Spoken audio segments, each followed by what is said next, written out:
Bismillahirrahmanirrahim. Assalamualaikum warahmatullahi wabarakatuh.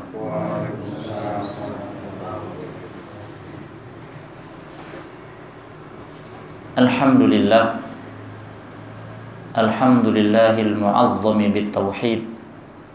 Wa sallallahu wa sallam ala abdihi wa rasulihi Muhammad al-makhsusi bi ajallil mazid wa ala alihi wa sahbihi ulil fadli war ra'is sadid.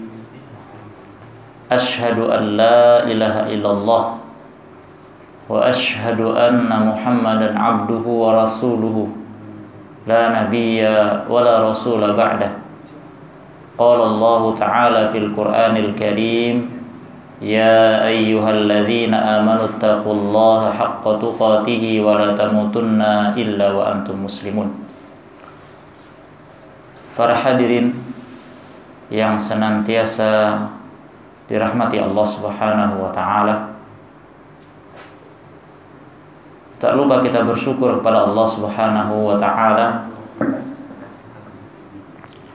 atas nikmatnya dan karunia-Nya berupa nikmat iman dan nikmat Islam, nikmat kemudahan untuk senantiasa mengabdikan diri kita kepada Allah Subhanahu wa ta'ala.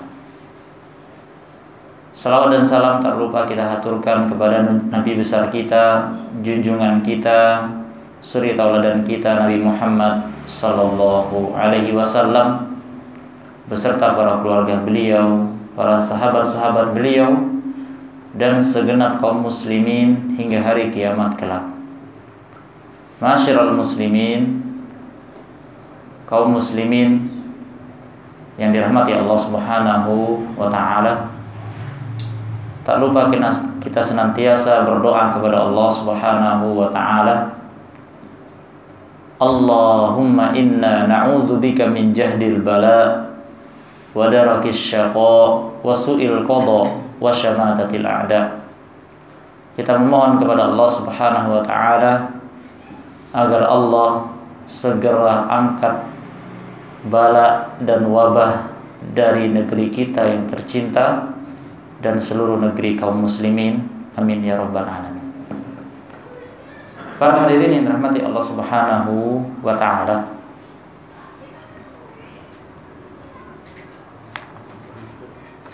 disebutkan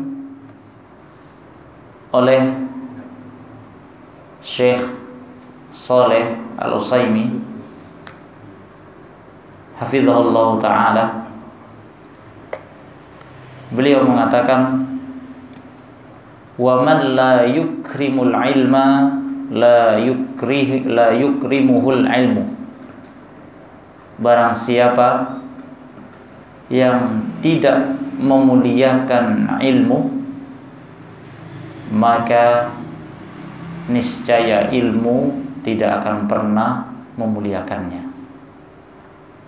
Barang siapa yang tidak pernah menghargai ilmu agama, maka niscaya ilmu tidak akan pernah memuliakannya. Artinya, seseorang yang mengagungkan ilmu agama, seseorang yang memprioritaskan di dalam ilmu agama, maka tentunya dia akan memiliki kedudukan yang mulia di sisi Allah Subhanahu wa ta'ala. Allah Subhanahu wa ta'ala berfirman di dalam surah Al-Mujadilah, yarfa'illahu alladhina amanu minkum walladhina utul ilma darajat. Allah akan mengangkat orang-orang yang beriman dari kalian dan orang-orang yang diberikan ilmu agama dengan beberapa derajat.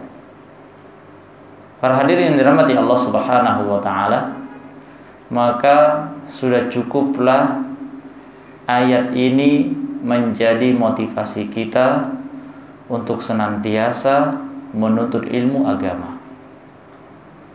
Dengan kesibukan yang kita miliki, entah itu kita sibuk sebagai guru ataupun kita sibuk sebagai tenaga kerja yang lain, kita sibuk berusaha mencari nafkah, maka sebagai seorang yang beriman sudah sepatutnya ada porsi khusus yang dia prioritaskan untuk menuntut ilmu agama. Mengapa demikian para ikhwah yang dirahmati Allah Subhanahu wa taala? Dikarenakan seseorang yang memiliki ketulusan di dalam menuntut ilmu agama, maka tentunya akan menghadirkan di dalam hatinya rasa takut kepada Allah Subhanahu wa taala. Semakin orang berilmu, semakin orang mengenal Allah dengan sebaik-baiknya, maka orang tersebut akan menambah rasa khasyah kepada Allah Subhanahu wa taala. Allah Subhanahu wa taala berfirman tentang hal ini yang bunyinya, a'udzubillahi minasyaitonir rajim, innama yakhsyallaha min ibadihil ulama. Sesungguhnya hanyalah para alim ulama atau orang-orang yang berilmu yang memiliki rasa takut kepada Allah Subhanahu wa taala. Dan rasa takut kepada Allah adalah bagian dari takwa kita kepada Allah Subhanahu wa taala. Artinya seseorang yang bertakwa tentunya dia memiliki rasa takut kepada Allah Subhanahu wa taala. Ini sesuai dengan yang dikatakan oleh Imam Ali bin Abi Thalib radhiyallahu anhu. Beliau mengartikan dari makna takwa adalah at-taqwa, beliau mengatakan al-khawfu bil jalil wal amalu bit tanzil wal qana'atu minal qalil wal isti'dadu li yaumir rahil. Kata sahabat Ali bin Abi Thalib radhiyallahu anhu, makna dari takwa adalah seseorang takut kepada zat yang maha mulia, yaitu Allah Subhanahu wa taala, dan seseorang wal amalu bit tanzil, mengamalkan isi kandungan Al-Qur'an, dan al-qana'atu minal qalil, seseorang memiliki sifat qanaah atas pemberian dunia yang sedikit. Seseorang memiliki qanaah atas karunia dunia yang sedikit, dan wal istidadu li yaumir rahil, seseorang yang mempersiapkan untuk kehidupannya setelah kematiannya. Dia membekali dirinya untuk kehidupannya setelah kematiannya. Para hadirin yang dirahmati Allah Subhanahu wa taala, maka begitu pentingnya menuntut ilmu agama. Salah satunya adalah jalan pintas seseorang menuju surga. Rasulullah sallallahu alaihi wasallam bersabda, "Man salaka tariqan yaltamisu fihi ilman, sahhalallahu lahu bihi tariqan ilal jannah." Sahhalallahu bihi lahu tariqan ilal jannah. Atau kama qala sallallahu alaihi wasallam. Barang siapa yang menempuh suatu jalan yang tiada lain jalan itu hanya untuk menuntut ilmu agama, maka tentunya dia telah Allah mudahkan jalan pintas menuju surga Allah Subhanahu wa taala. Juga di dalam hadis yang lain Rasulullah sallallahu alaihi wasallam bersabda, "Man yuridillahu bihi khairan yufaqihu fid din." Barang siapa yang Allah inginkan kebaikan, artinya Allah ingin kebaikan baginya, Allah menginginkan kebaikan terhadap orang tersebut, maka salah satunya adalah Allah berikan dia pemahaman di dalam agama ini. Para hadirin yang dirahmati Allah Subhanahu wa taala, maka sudah cukup ayat-ayat yang telah kami sebutkan di atas tadi dan juga hadis-hadis yang juga kami sebutkan sebagai motivasi bagi diri kami pribadi dan kepada jamaah sekalian untuk senantiasa menyediakan atau meluangkan waktunya untuk menuntut ilmu agama di luar aktivitas yang lainnya, yaitu ibadah ataupun aktivitas yang lainnya sebagai tanggung jawab bagi kepala rumah tangga, maka tentunya sudah menjadikan skala prioritas kita untuk menuntut ilmu agama. Terlebih khusus kita sekarang di zaman yang sedang diuji saat ini, maka kita jangan sampai hanya takut terhadap virus corona, tapi juga yang kita takutkan adalah virus kebodohan. Ya. Artinya seseorang muslim tidak boleh bodoh, tidak boleh tidak paham masalah agamanya. Dia harus berusaha menuntut ilmu agama. Para ikhwan yang dirahmati Allah Subhanahu wa taala, kembali kepada perkataan Syekh tadi bahwasannya man la yukrimuhul al-ilm la yukrimuhumul al-ilmu.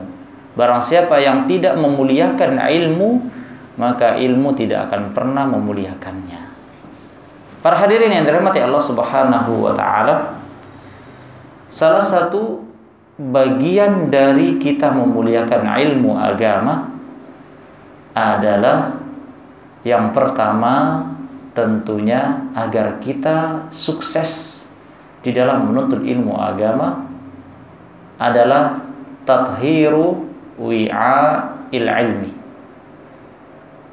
yaitu seseorang benar-benar mensucikan dan membersihkan kantong atau wadah yang digunakan untuk menampung ilmu tersebut. Ya, para hadirin yang dirahmati Allah Subhanahu wa taala, kita saja ketika hendak ingin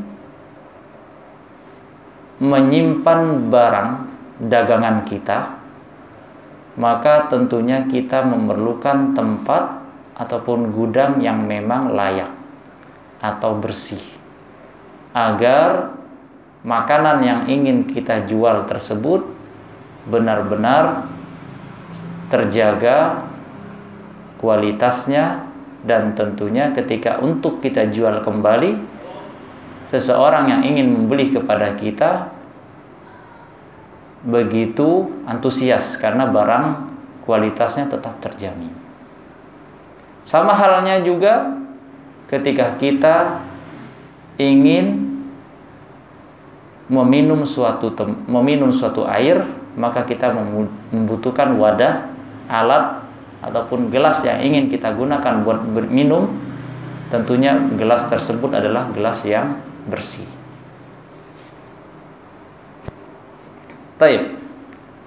Maka sama halnya seseorang di dalam menuntut ilmu, maka tentunya dia membersihkan wadah yang dia gunakan untuk menampung ilmu tersebut, yaitu adalah hati.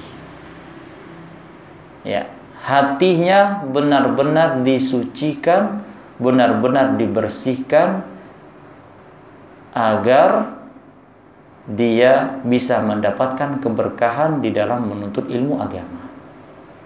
Dikatakan wa bihasabi taharatil qalbi yadkhuluhu al-ilm wa idza izdadat taharatuhu izdadat qabiliyatuhu lil ilm. Sesuai dengan kadar sucinya hati seseorang, maka tentunya ilmu akan mudah masuk.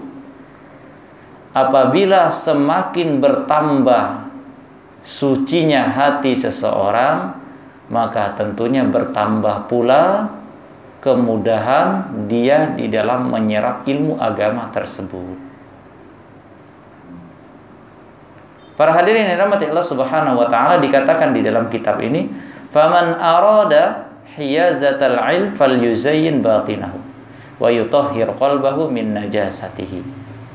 Barang siapa yang ingin memperoleh ilmu, maka hendaklah dia membersihkan batinnya, yaitu hatinya, ya.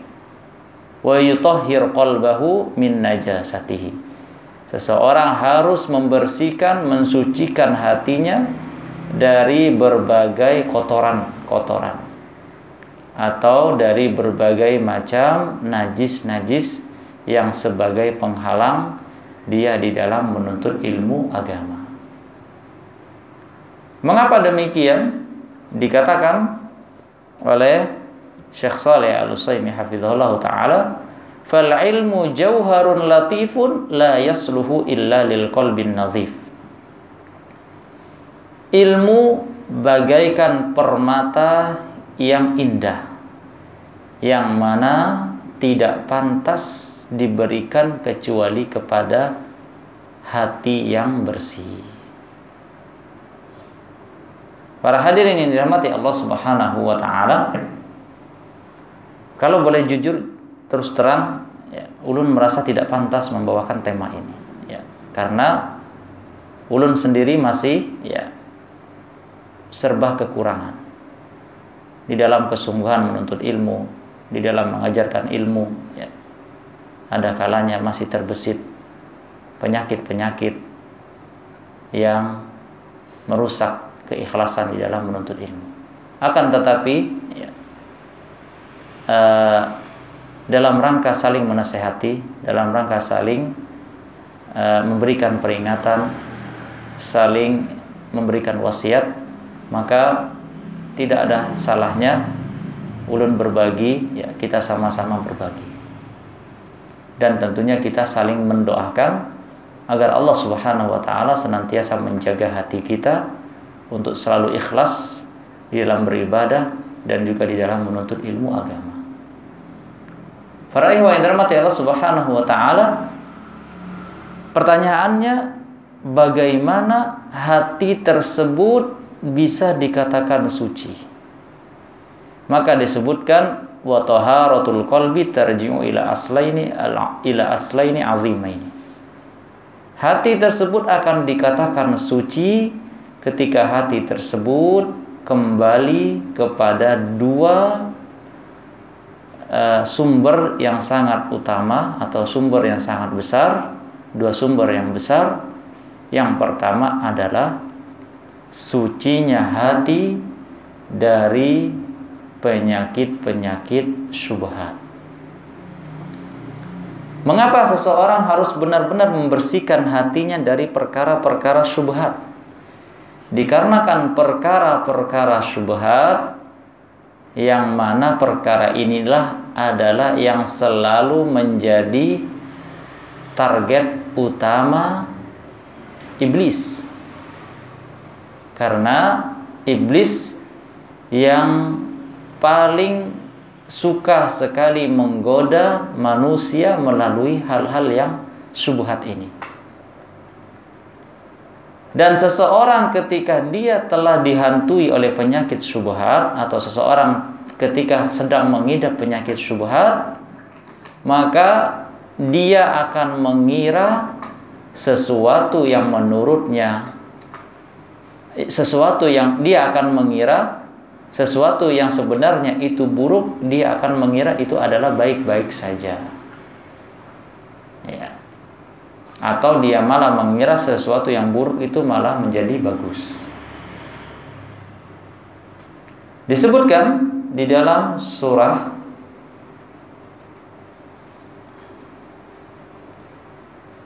Afaman kana ala bayyinatin min rabbih kaman zuyyina lahu su'u amalihi fara'ahu hasanah.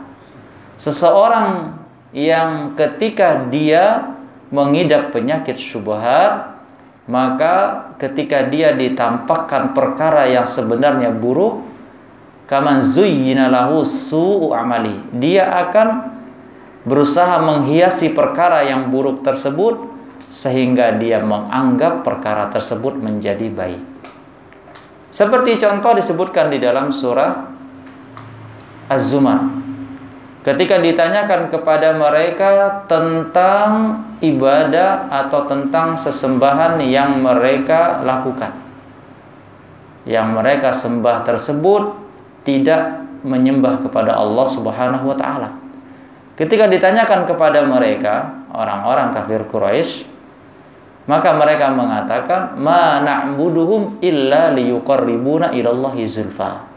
Kami tidak menyembah patung-patung ini kecuali patung-patung ini hanya kami gunakan sebagai wasilah untuk mendekatkan diri kepada Allah Subhanahu wa taala. Waliyazubillah. Bahaya dari penyakit syubhat adalah seseorang akan menganggap perkara yang buruk menjadi baik. Dan tentunya iblis akan bermain dengan hal-hal yang seperti ini. Oleh karenanya Nabi Adam alaihi salatu wassalam dan istri beliau Hawa, yang ketika dilarang oleh Allah Subhanahu wa taala untuk tidak mendekati pohon syajaratul khuldi, tetapi iblis dia pintar memainkan kata, membuat seseorang terlena. Dia berusaha melihat yang tersebut buruk, dia rubah menjadi hal yang baik. Maka dia mengatakan, "Inni laka minan nasihin." Sesungguhnya aku ini hanya ingin sebagai penasehat bagi kalian.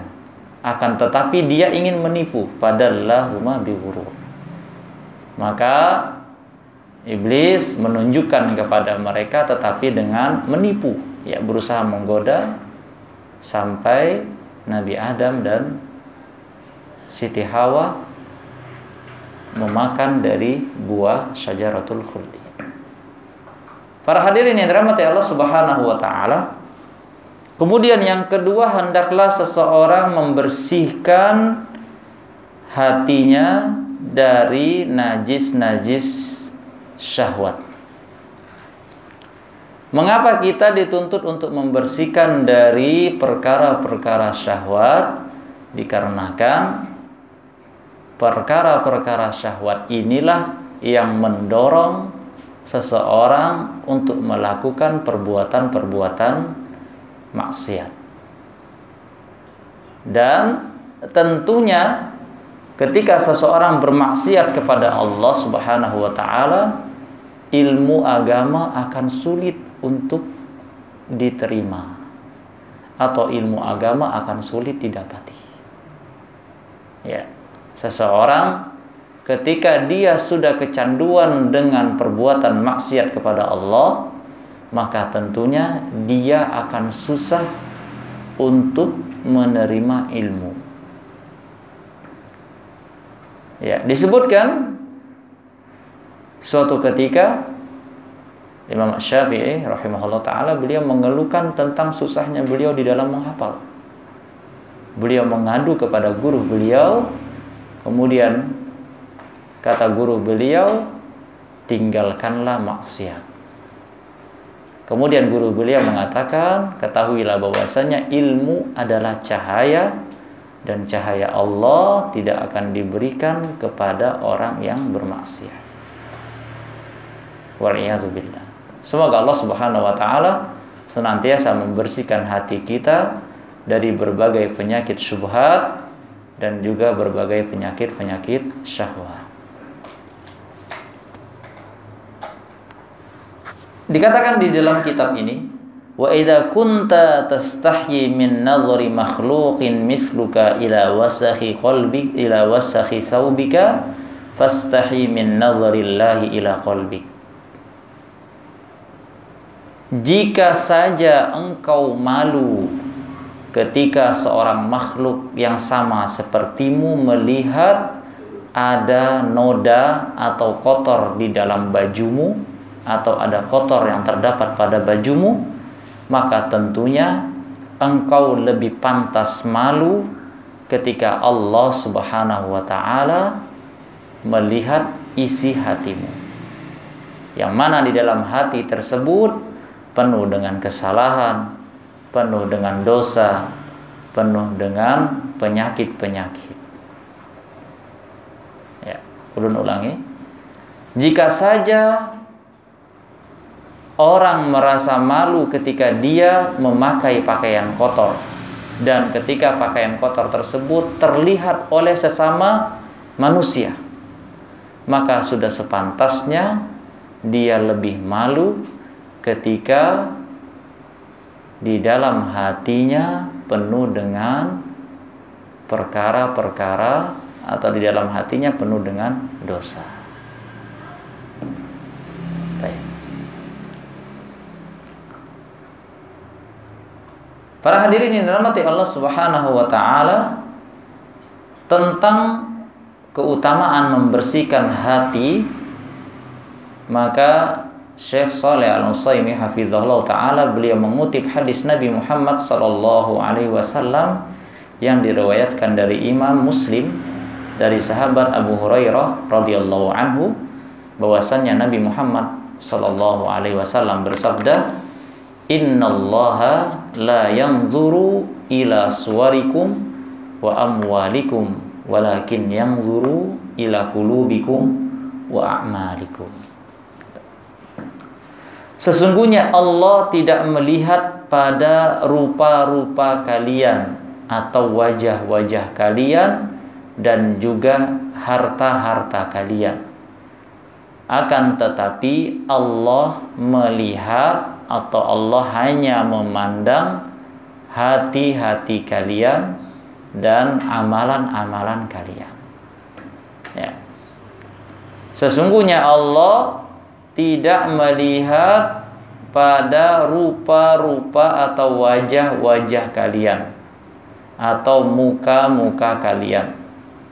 Akan tetapi Allah melihat adalah kesucian hati kalian dan amalan-amalan kalian.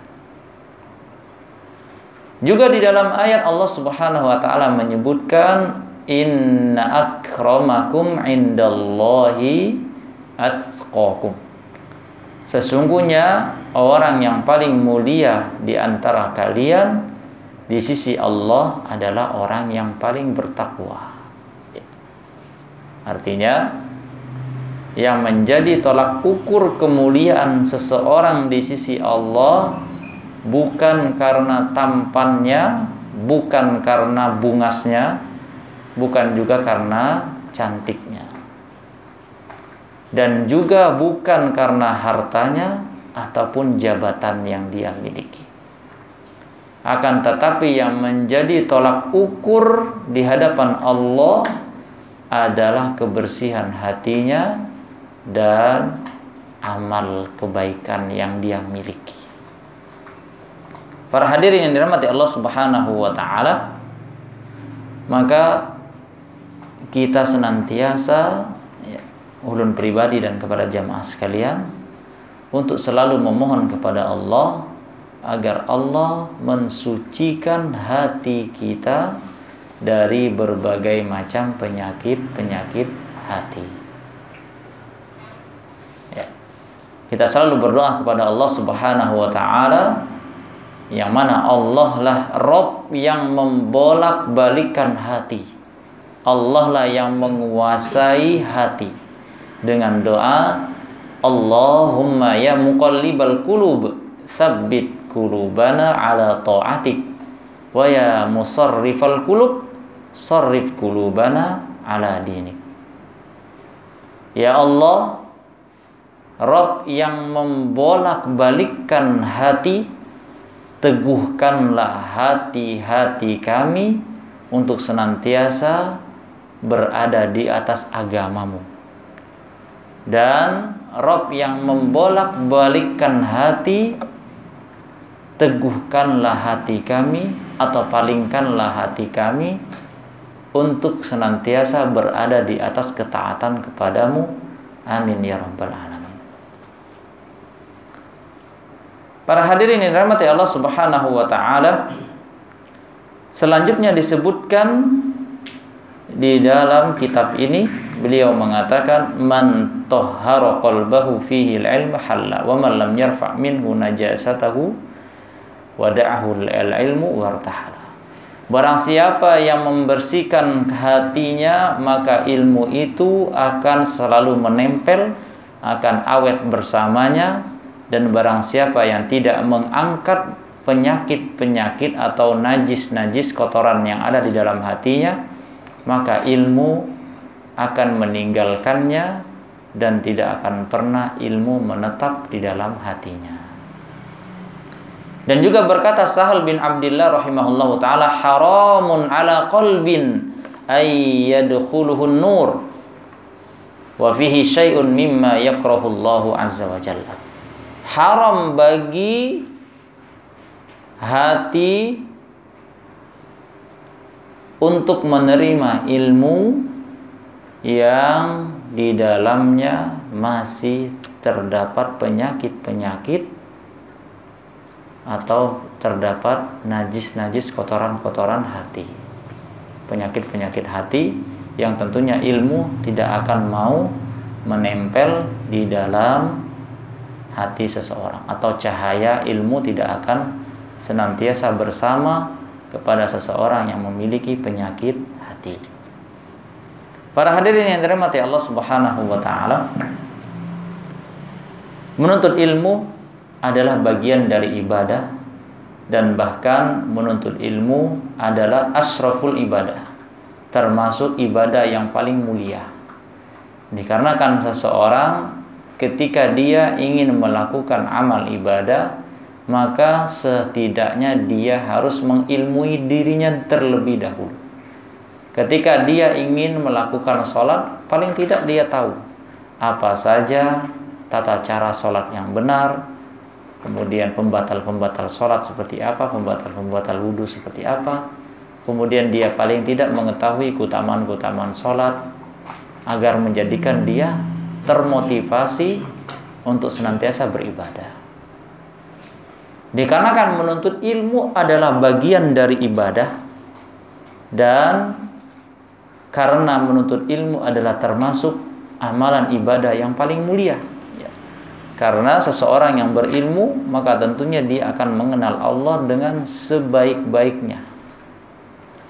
Maka tentunya dia harus mengikhlaskan niatnya di dalam menuntut ilmu. Allah Subhanahu wa taala berfirman di dalam surah Al-Bayyinah pada ayat yang kelima, a'udzubillahi minasyaitonirrajim.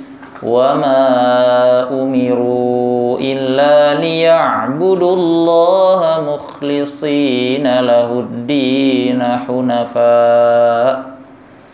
Dan tidaklah diperintahkan kepada mereka kecuali beribadah kepada Allah dengan ikhlas hanya lillahi subhanahu wa ta'ala.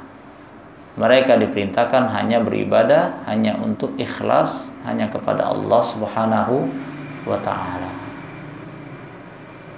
Di dalam hadis yang juga hadis ini menjadi landasan hukum di dalam agama ini, diriwayatkan dari Imam Bukhari dan Imam Muslim, yang tidak perlu dipertanyakan lagi tentang keabsahan hadis ini. Dari Umar bin Khattab radhiyallahu anhu, anna Rasulullah sallallahu alaihi wasallam qala, innamal a'malu binniyat wa innamal likulli imri'in ma nawa. Sesungguhnya amalan tersebut tergantung kepada niatnya seseorang, dan seseorang akan mendapatkan pahala sesuai dengan apa yang dia niatkan. Ya. Beliau juga menyebutkan wa ma sabaqa man sabaq wala wasala man wasala minas salafis salihin illa bil ikhlasi lillahi rabbil alamin. Telah mendahului kita orang-orang yang dikenal dengan orang-orang yang telah mendahului kita, orang-orang yang telah dikenal dengan keberhasilan mereka, kesuksesan mereka dari salafus soleh, orang-orang soleh terdahulu, para sahabat ridwanullahu alaihim ajma'in, kemudian generasi setelahnya para tabi'in, para tabi'ut tabi'in, dan orang-orang soleh yang mengikuti mereka di zaman dahulu. Mereka dikenal dengan kesuksesan mereka, di dalam menuntut ilmu, di dalam mengajarkan ilmu agama, tiada lain karena keikhlasan mereka kepada Allah Subhanahu wa ta'ala. Mereka hanya menuntut ilmu untuk mencari ridha Allah Subhanahu wa ta'ala. Dan juga mereka, derajat mereka diangkat dikarenakan keikhlasan mereka di dalam menuntut ilmu agama. Para sahabat ridwanullahu alaihim, hingga detik ini kita selalu memuji mereka. Bahkan ketika kita menyebutkan nama mereka, kita menyebutkan radhiyallahu anhu, semoga Allah meridhoinya. Itu karena keikhlasan mereka di dalam menuntut ilmu, di dalam mereka belajar kepada Nabi kita Muhammad sallallahu alaihi wasallam, dan juga di dalam mereka menyebarkan agama ini, mendakwakan agama ini. Maka selalu dikenang dengan tabiat-tabiat baik yang ada pada diri mereka, semangat mereka, keikhlasan mereka, perjuangan mereka di dalam memperjuangkan agama ini. Para hadirin yang dirahmati Allah Subhanahu wa ta'ala, kemudian yang terakhir, ulun tutup akhiri, adalah wa innama yanalul mar'u al-ilma ala qadri ikhlasi. Ini sebagai nasihat bagi kita semua.